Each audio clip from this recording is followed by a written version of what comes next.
Hey guys, welcome to Nitish vlogs. இப்போ நம்ம எங்கே வந்திருக்கோம்னு பார்த்தீங்கன்னா பராசக்தியோட ஆடியோ லான்ச் தாங்க வந்திருக்கோம். போகிற வழி எல்லாம் பார்த்தீங்கன்னா பராசக்தியோட பெரிய சக்திக்கு பேனர்லாம் வச்சுருந்தாங்க. அதெல்லாம் பார்த்துட்டு காத்தியானும் முத்தணும் எனக்கு ரொம்ப பசி எடுக்குது, ஸ்நாக்ஸ் வாங்கி கொடுன்னு சண்டை போட்டு ஒரு வழியாக சமோசா வாங்கி சாப்பிட்டு முடிச்ச உடனே பார்த்தீங்கன்னா நம்மளுக்கும் பாஸ் கிடச்சிருச்சிங்க. பாஸ் வாங்கிட்டு அந்த பக்கம் போகிற வழியில் பார்த்தீங்கன்னா நம்ம எஸ்கேக்கு மாலெல்லாம் போட்டு செலிப்ரேஷன் ஸ்டார்ட் பண்ணிட்டாங்க. அங்கே பார்த்தீங்கன்னா ஒரு பாட்டி அம்மா செம குத்தாட்டம் போட்டுருந்தாங்க. அதெல்லாம் பார்த்துட்டு என்னாச்சுன்னு பார்த்தீங்கன்னா போகிற வழியில் எல்லாம் ப்ரெஸ்ஸுக்கு ஸ்பீச் கொடுத்துருந்தாங்க. எதை பற்றி பேசுவார்னு எதிர்பார்ப்பேன்னா, ஒரு இளைஞர்களுக்கு பார்த்தீங்கன்னா ஒரு மோட்டிவேஷனான ஸ்பீக் கண்டிப்பாக இங்கே இருக்குன்னு சொல்லிட்டு நான் எதிர்பார்க்குறேன். எஸ்கேவோட ஒரு டைஹார்ட் ஃபேன் நான். பராசக்தி மூவி வந்து எஸ்கேவுக்கு வந்து ஒரு மிகப்பெரிய வெற்றியை கொடுக்குறேன்னு சொல்லி நான் கடவுள்கிட்ட வேண்டிக்கிறேன். என்னங்க நான் பேசுனதை பார்த்து சிரிச்சிட்டு இருக்கீங்களா? நீங்கள் சிரிக்கிறது எனக்கு நல்லா கேட்குது. ஃபஸ்ட் டைம்னால அப்படி தாங்க இருக்கும், அட்ஜஸ்ட் பண்ணிக்கோங்க. நாமளும் பாஸ்லாம் வாங்கிட்டு உள்ள என்ட்ரன்ஸில் அண்ணாவோட படத்தோட போர்டெலாம் வச்சுருந்தாங்க. அதை பார்த்துட்டு SK 25 போர்டும் பார்த்துட்டு நாங்களும் உள்ளே போயிட்டாங்க. உள்ளே போயிட்டு பாஸ் வாங்கிட்டு வெயிட் பண்ணிட்டு இருந்தோம். அங்கே பார்த்தீங்கன்னா செக்கிங்லாம் முடிச்சுட்டு ஆளுக்கு ஒரு பாக்ஸ் ஸ்நாக்ஸ் கொடுத்துருந்தாங்க. அந்த ஸ்நாக்ஸில் என்னெல்லாம் இருக்குன்னு சொல்லி இப்போ நான் ஓப்பன் பண்ணி பட்ட போகிறேங்க. Biscuit and mixture packet and பார்த்திங்கன்னா ஒரு கேக், எக்லெஸ் கேக் கொடுத்துருந்தாங்க. அண்டு ஸ்லைஸ் ஜூஸ் ஒன்று கொடுத்துருந்தாங்க. சூப்பராக இருந்துச்சுங்க ஸ்நாக்ஸ்லாம். அப்புறம் பார்த்திங்கன்னா நம்ம படத்தோட டைரக்டர் வந்துட்டாங்க. டைரக்டர் வந்ததுக்கப்புறம் பார்த்திங்கன்னா நம்ம ஹீரோயின் வந்தாங்க. ஆர்ட் கொடுக்குறாங்க, கிஸ் கொடுக்குறாங்க. என்ன கொடுத்தாலும் நம்ம பசங்க சவுண்டை கம்மி பண்ணவே இல்லைங்க. அதுக்கப்புறம் பார்த்திங்கன்னா அதர்வா, ஜிவி பிரகாஷ், ரவி மோகன் எல்லாருமே வந்துட்டாங்க. அதுக்கப்புறம் ஆடியன்ஸ் யாருக்காக வெயிட் பண்ணுறாங்கன்னு பார்த்திங்கன்னா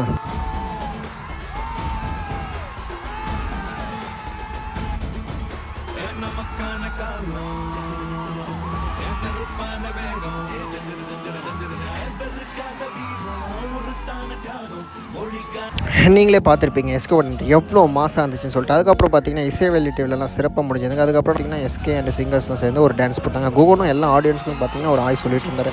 அதுக்கப்புறம் பார்த்தீங்கன்னா என்னாச்சுன்னா நம்ம SK ரொம்ப எமோஷனேட்டாக இருங்க. க்ரௌடு ஃபுல்லாக SKன்னு கத்திட்டு இருந்தாங்க. நாங்களும் ஒரு SKன்னு கத்திட்டோங்க.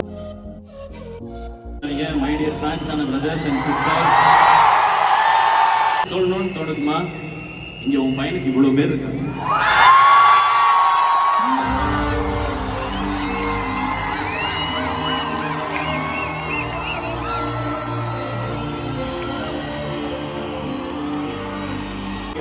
பேர் தள்ளி விடணும்னு நினைச்சாலும் தாங்கி பிடிக்கிறதுக்கு லட்சம் பேர் இருக்காங்கம்மா. இங்க கார் வாங்கினப்ப, வீடு வாங்கினப்ப அப்பெல்லாம் நம்ம நல்லா இருக்கோம், வசதியா இருக்கும்னு தான் தோணுச்சு. ஆனா இந்த செகண்ட் இன்னைக்கு இங்க நம்ம ஜெயிச்சிட்டோம்னு தோணுது. இங்க வந்திருக்க என்னுடைய fans and brothers and sisters எல்லாரும் சாப்பிட்டு போங்க, பத்திரமா வீட்டுக்கு போங்க. ஊருக்கு போறவங்க போயிட்டு தகவல் சொல்லி விடுங்க. உங்களுக்கு நான் இருக்கேன், எனக்கு நீங்க இருக்கீங்க. நமக்கு கடவுள் இருக்காரு. எல்லாம் சிறப்பா நல்லபடியா நடக்கும். எல்லாருக்கும் ஹாப்பி நியூ இயர் 2026 அண்ட் எல்லாருக்கும் பொங்கல் நல்வாழ்த்துக்கள்.